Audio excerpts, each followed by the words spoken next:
Good morning, my brothers and sisters. Welcome to episode number 11 of the book of First Peter. Yesterday, we talked about that our identity informs our history and our inheritance and our actions and our words and our attitudes. And we were and are possessed, treasured, and valued, preserved, and kept possession of God. And our number one job then was to accept it and embrace it and entrust ourselves to it. So today we're going to find out some of the applications of that. First Peter, the book of First Peter in chapter 2, and let's start with verse number 10, 11, and 12. 2, 10, 11, and 12. Once you were a people, but now. Once you were not a people, but now you are God's people. Once you had not received mercy, but now you have received mercy. Verse 11, Beloved, I urge you as sojourners and exiles to abstain from the passions of the flesh, which wage war against your soul. Verse 12, Keep your conduct among the Gentiles honorable, so that when they speak against you as evildoers, they may see your good deeds and glorify God on the day of visitation. So let's talk about the first one, verse 10. Once you were not a people, but now you are God's people. Once you had not received mercy, but now you have received mercy. Remember, this word mercy, eleos, in the New Testament, is carries on the concept of hesed from the Old Testament. And hesed is a concept of something that we receive from God. God whom we expect should expect nothing, and he gives us everything. And it is the covenantal faithfulness of God to a frequently unfaithful people. And hesed is like God buttering our bread on both sides. Give us way more than we deserve. And it recalls a day when your people group was outside of the laser beam of God's attention, God's focus, and his treasuring. Now, I know we all get sort of common graces on this earth, and then the people of God, get these great attention. It's like the difference between not my grandchild as a kid and being my grandchild. It's you're super treasure. You would do anything for this. And that's the concept of hesed, that we weren't in hesed, and now we are in hesed. So it's a great place to be.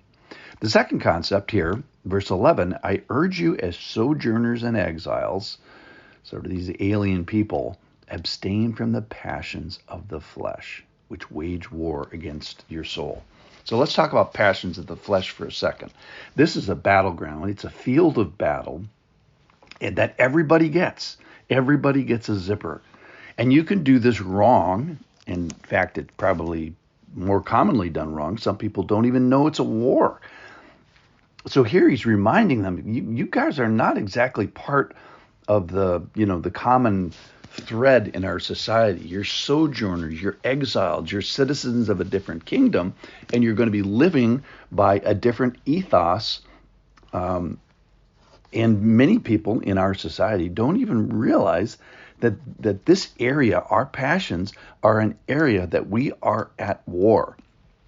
So we have a society that we have incredible access to all kinds of evil things, porn, and both for men and women. And we have marches. We're marching for people, holding signs and marching for things that we should be ashamed of. And then we have this society, this ethos in our culture where television and movies and just our whole culture and just, talking about Tinder when we should just be, absolutely ashamed of this.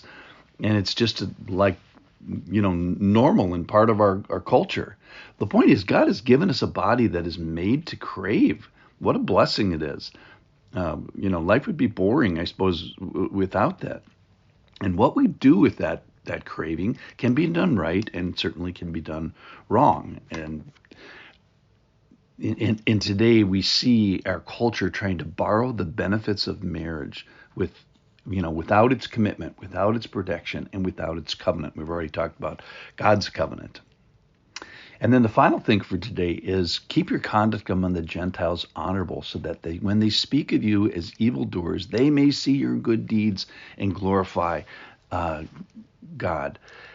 So he's asking us, as he has with qualifications for elders and people in the church, he wants us to be reputationally aware. He wants us to keep our conduct honorable, which means beautiful and good. The people that are going to be watching are 100% going to do this wrong. They're going to speak of you as evil. They're going to get the beauty. They're going to see beautiful, or they're going to speak of you as evil when you're not. You're honorable, good, and beautiful. And you will be maligned.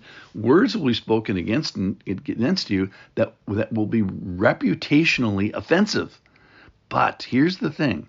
Attention, when this happens, attention is going to be paid. So people are going to be watching, they are going to be seeing, they are going to be observing.